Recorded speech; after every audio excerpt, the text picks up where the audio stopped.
Hi, welcome back to my YouTube channel. ನಾನು ಈ ವಿಡಿಯೋನ ಸಂಜೆಯಿಂದ ಸ್ಟಾರ್ಟ್ ಮಾಡ್ತಾ ಇದ್ದೀನಿ. ಈ ವಿಡಿಯೋದಲ್ಲಿ ನಾನಿವತ್ತು ಬಿರಿಯಾನಿ ಮಾಡ್ತಾಯಿದ್ದೀನಿ. ಬಿರಿಯಾನಿ ಜೊತೆಗೆ ಒಂದು ಹೊಸ ರೆಸಿಪಿನೂ ಮಾಡ್ತಾಯಿದ್ದೀನಿ. ಅದನ್ನು ಎಲ್ಲೋ ಇನ್ಸ್ಟಾಗ್ರಾಮಲ್ಲಿ ನೋಡಿದ್ದೆ, ಸೊ ಒಂದು ಸಲ ಟ್ರೈ ಮಾಡೋಣ ಅಂತೇಳಿ ಮಾಡ್ತಾಯಿದ್ದೀನಿ. ನಾನಿವಾಗ ಫಸ್ಟು ಬಿರಿಯಾನಿಗೆ ರೆಡಿ ಮಾಡ್ಕೋತಾ ಇದ್ದೀನಿ. ಬಿರಿಯಾನಿಗೆ ಪೇಸ್ಟ್ ಮಾಡ್ಕೊಳ್ಳೋಕ್ಕೆ ಫಸ್ಟು ಶುಂಠಿ, ಬೆಳ್ಳುಳ್ಳಿ, ಆಮೇಲೆ ಕೊತ್ತಂಬರಿ ಸೊಪ್ಪು, ಪುದೀನ, ಹಸಿಮೆಣಸಿನ್ಕಾಯಿ ಜೊತೆಗೆ ಚಕ್ಕೆ, ಲವಂಗ, ಏಲಕ್ಕಿ ಇಷ್ಟನ್ನು ಹಾಕಿ ನೀಟಾಗಿ ಪೇಸ್ಟ್ ಮಾಡ್ಕೊಳ್ಳೋಣ. ನಾವೀಗ ನೆಕ್ಸ್ಟು ಪೇಸ್ಟ್ ಮಾಡ್ಕೊಂಡಿದ್ದಾದಮೇಲೆ ಬಿರಿಯಾನಿಗೆ ಮತ್ತು ಬೇರೆ ಹೊಸ ರೆಸಿಪಿ ಮಾಡ್ತೀನಿ ಅಂತ ಹೇಳಿದ್ದೆ ಅಲ್ವಾ, ಅದಕ್ಕೆ ಚಿಕನ್ನ ಸಪ್ರೇಟ್ ಮಾಡ್ಕೋತಾ ಇದ್ದೀನಿ.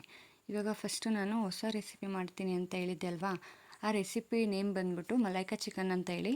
ನಾನೀಗ ಚಿಕನ್ಗೆ ಮ್ಯಾರಿನೇಟ್ ಮಾಡೋಕ್ಕೆ ರೆಡಿ ಮಾಡ್ತಾಯಿದ್ದೀನಿ.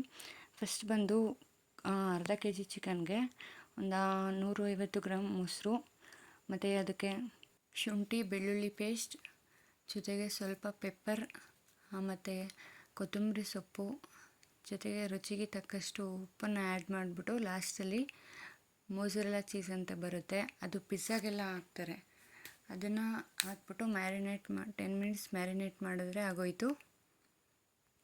ಚಿಕನ್ ಮ್ಯಾರಿನೇಟ್ ಆಗೋ ಅಷ್ಟರಲ್ಲಿ ನಾವು ನೆಕ್ಸ್ಟು ಬಿರಿಯಾನಿ ಮಾಡೋಣ ಬನ್ನಿ. ನಾನಿಲ್ಲಿ ಬಿರಿಯಾನಿ ಮಾಡೋಕ್ಕೆ ಒಂದು ಕುಕ್ಕರ್ನ ತೊಗೊಂಡಿದ್ದೀನಿ. ಕುಕ್ಕರ್ ಸ್ವಲ್ಪ ಬಿಸಿ ಆದಮೇಲೆ ಅದಕ್ಕೆ ಸ್ವಲ್ಪ ಎಣ್ಣೆ ಹಾಕಿ, ನೆಕ್ಸ್ಟು ಅದು ಎಣ್ಣೆ ಸ್ವಲ್ಪ ಬಿಸಿ ಆಗಬೇಕು. 1 ನಿಮಿಷ 2 ನಿಮಿಷದಲ್ಲಿ ಎಣ್ಣೆ ಬಿಸಿ ಆಗುತ್ತೆ. ನೆಕ್ಸ್ಟ್ ನಾನು ಅದಕ್ಕೆ ಈರುಳ್ಳಿ ಹಾಕ್ತಾಯಿದ್ದೀನಿ. ನಾನು ಈರುಳ್ಳಿ ಮತ್ತು ಟೊಮೊಟೊ ಎಲ್ಲ ಸ್ಟಾರ್ಟಿಂಗಲ್ಲೇ ಕಟ್ ಮಾಡಿ ಇಟ್ಕೊಂಡಿದ್ದೆ, ಬಟ್ ವೀಡಿಯೋ ಮಾಡೋಕ್ಕಾಗಿಲ್ಲ ಅಷ್ಟೇ. ನೆಕ್ಸ್ಟ್ ನಾನು ಅದಕ್ಕೆ ಹೋಲ್ ಸ್ಪೈಸಸ್ನ ಆ್ಯಡ್ ಮಾಡ್ತಾಯಿದ್ದೀನಿ. ನೀಟಾಗಿ ಎಲ್ಲ ಹಾಕಿದ್ದಾದಮೇಲೆ 1-2 ನಿಮಿಷ ಚೆನ್ನಾಗಿ ಫ್ರೈ ಮಾಡಿ, ಆ ಫ್ಲೇವರೆಲ್ಲ ಬಿಟ್ಕೋಬೇಕಲ್ವ ಎಣ್ಣೆ ಜೊತೆ, ನೀಟಾಗಿ ಫ್ರೈ ಮಾಡ್ತಾಯಿದ್ದೀನಿ. ಫ್ರೈ ಮಾಡಿದ್ದಾದಮೇಲೆ ಶುಂಠಿ ಬೆಳ್ಳುಳ್ಳಿ ಪೇಸ್ಟ್ ಹಾಕ್ತಾಯಿದ್ದೀನಿ. ನಾನು ಸ್ಟಾರ್ಟಿಂಗಲ್ಲೇ ಪುದೀನ ಕೊತ್ತಂಬರಿ ಎಲ್ಲ ರುಬ್ಕೋಬೇಕಾದ್ರೆ ಶುಂಠಿ ಬೆಳ್ಳುಳ್ಳಿನೂ ಸ್ವಲ್ಪ ಹಾಕಿದ್ದೆ, ಇಲ್ಲೂ ಸ್ವಲ್ಪ ಹಾಕ್ತಾಯಿದ್ದೀನಿ ಫ್ಲೇವರ್ಗಷ್ಟೇ. ನೆಕ್ಸ್ಟು ಅದೆಲ್ಲ ಹಾಕ್ಕೊಂಡಿದ್ದಾದಮೇಲೆ ನಾನಿಲ್ಲಿ ಸ್ಟಾರ್ಟಿಂಗೇ ಕಟ್ ಮಾಡಿ ಇಟ್ಕೊಂಡಿರೋಂಥ ಟೊಮೊಟೊ ಎಲ್ಲ ಹಾಕಿ ಫ್ರೈ ಮಾಡ್ಕೋತಾ ಇದ್ದೀನಿ. ಟೊಮೊಟೊ ಎಲ್ಲ ಹಾಕಿದ್ದಾದಮೇಲೆ ನಾನು ಸ್ಟಾರ್ಟಿಂಗಲ್ಲಿ ಒಂದು ಪೇಸ್ಟ್ ಮಾಡ್ಕೊಂಡಿದ್ದೆ ಅಲ್ವಾ, ಕೊತ್ತಂಬರಿ, ಪುದೀನ, ಹಸಿಮೆಣಸಿನ್ಕಾಯಿ ಎಲ್ಲ ಹಾಕ್ಬಿಟ್ಟು ಆ ಪೇಸ್ಟ್ನ ಹಾಕ್ಕೊಂಡು ಸ್ವಲ್ಪ ಹೊತ್ತು ಹಾಗೆ ಎಣ್ಣೆಯಲ್ಲಿ ಸ್ವಲ್ಪ ಲೋ ಫ್ಲೇಮಲ್ಲಿಟ್ಟು ಫ್ರೈ ಮಾಡ್ಕೋಬೇಕಾಗತ್ತೆ. ನೆಕ್ಸ್ಟ್ ಇದು ಎಣ್ಣೆ ಬಿಡೋಕ್ಕೆ ಬಂದಾಗ ನಾವು ತೊಳೆದಿಟ್ಕೊಂಡಿರೋಂಥ ಚಿಕನ್ನ ಹಾಕಬೇಕಾಗತ್ತೆ.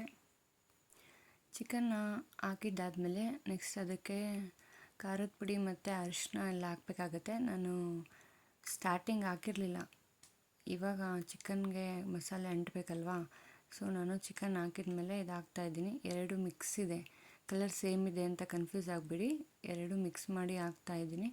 ನೆಕ್ಸ್ಟ್ ಇದೆಲ್ಲ ಹಾಕಿದ್ದಾದಮೇಲೆ ಸ್ವಲ್ಪ ಹೊತ್ತು ಹಾಗೆ ಫ್ರೈ ಮಾಡಿಕೊಂಡು ನೆಕ್ಸ್ಟು ರುಚಿಗೆ ತಕ್ಕಷ್ಟು ಉಪ್ಪು ಎಲ್ಲ ಹಾಕ್ಬಿಟ್ಟು ಸ್ವಲ್ಪ ಹೊತ್ತು ಫ್ರೈ ಮಾಡಿಕೊಂಡ್ರೆ ಅದು ಎಣ್ಣೆ ಎಲ್ಲ ಬಿಟ್ಕೊಳ್ಳುತ್ತೆ. ಸ್ವಲ್ಪ ಹೊತ್ತು ಆದಮೇಲೆ ಎಣ್ಣೆ ಬಿಟ್ಕೋತಾ ಬಂದಮೇಲೆ ನಾನು ಇಲ್ಲಿ ತೊಳೆದಿಟ್ಟಿರೋಂಥ ಅಕ್ಕಿನ ಹಾಕ್ತಾಯಿದ್ದೀನಿ. ನಾನಿಲ್ಲಿ 1 ಗ್ಲಾಸ್ ಅಕ್ಕಿ ಹಾಕ್ತಾಯಿದ್ದೀನಿ. ಅಂದರೆ 1 ಗ್ಲಾಸ್ ಅಕ್ಕಿಗೆ 2 ಗ್ಲಾಸ್ ನೀರನ್ನ ಹಾಕ್ತಾಯಿದ್ದೀನಿ. ನೀರೆಲ್ಲ ಹಾಕಿದ್ದಾದ್ಮೇಲೆ ಒಂದು ಸಲ ಎಲ್ಲ ಚೆನ್ನಾಗಿ ಮಿಕ್ಸ್ ಮಾಡಬೇಕಾಗತ್ತೆ.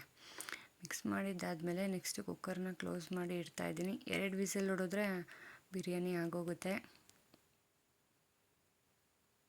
ನಾನೀಗ ನೆಕ್ಸ್ಟು ಮಲೈಕಾ ಚಿಕನ್ ಮಾಡೋಕ್ಕೆ ಅಂತೇಳಿ ತವಾನ ರೆಡಿ ಮಾಡಿ ಇಟ್ಟಿದ್ದೀನಿ. ಈ ರೆಸಿಪಿನ ನಾವು ವಿತೌಟ್ ಆಯಿಲ್ ಅಂದರೆ ಓವನಲ್ಲಿ ಮಾಡಬೇಕಾಗುತ್ತೆ. ನಮ್ಮ ಮನೇಲಿ ಓವನ್ ಇಲ್ಲದೆ ಇರೋ ಕಾರಣ ನಾನು ತವಾ ಮೇಲೆ ಮಾಡ್ತಾಯಿದ್ದೀನಿ. ಸ್ವಲ್ಪ ಎಣ್ಣೆ ಹಚ್ಚಿ ಒಂದು 5 ನಿಮಿಷ ತವಾ ಬಿಸಿ ಆದಮೇಲೆ ಚಿಕನ್ನ ಹಾಕ್ಬಿಟ್ಟು ಒಂದು 10 ನಿಮಿಷ 15 ನಿಮಿಷ ಫ್ರೈ ಮಾಡಬೇಕಾಗತ್ತೆ. ಅಂದರೆ ಗೊತ್ತಾಗುತ್ತೆ ಅಲ್ವಾ ಚಿಕನ್ ಬೆಂದಿದೆ ಇಲ್ಲ ಅಂತೇಳಿ. ಹಂಗೆ ಚೆನ್ನಾಗಿ ಒಂದು 10-15 ನಿಮಿಷ 2 ಕಡೆ ಚೆನ್ನಾಗಿ ಫ್ರೈ ಮಾಡಿದ್ರೆ ಮಲೈಕಾ ಚಿಕನ್ ರೆಡಿ ಆಗುತ್ತೆ. ನೆಕ್ಸ್ಟು ನಾವಿಲ್ಲಿ ಇದನ್ನು ಸ್ವಲ್ಪ ಡೀಪ್ ಫ್ರೈ ಮಾಡ್ತಾನೇ ಇರಬೇಕು, ಯಾಕಂದರೆ ಇದು ಚೀಸ್ ಎಲ್ಲ ಇರುತ್ತೆ ಅಲ್ವಾ, ಅದು ಹಂಗೆ ತವಾಗೆಲ್ಲ ಅಂಟ್ಕೋತಾ ಇರುತ್ತೆ. ಮಲೈಕಾ ಚಿಕನ್ ರೆಡಿ ಆಗೋ ಅಷ್ಟರಲ್ಲಿ ಬಿರಿಯಾನಿಯೂ ಸಹ ರೆಡಿಯಾಗಿತ್ತು. ಬಿರಿಯಾನಿ ಟೇಸ್ಟ್ ಅಂತೂ ತುಂಬ ಚೆನ್ನಾಗಿತ್ತು, ಒಂದ್ಸಲ ಟ್ರೈ ಮಾಡಿ ನೋಡಿ. ಹಾಗೆ ಮಲೈಕಾ ಚಿಕನ್ನೂ ಚೆನ್ನಾಗಿತ್ತು, ಬಟ್ ಅದೇ ಸ್ಟಾರ್ಟಿಂಗಲ್ಲೇ ಹೇಳಿದೆ ಅಲ್ವಾ ಓವನಲ್ಲಿ ಮಾಡಬೇಕಿತ್ತು ಅಂತ. ಸೊ ಓವನಲ್ಲಿ ಮಾಡಿದರೆ ಇನ್ನೂ ಟೇಸ್ಟ್ ಚೆನ್ನಾಗಿರೋದು ಅನಿಸುತ್ತೆ.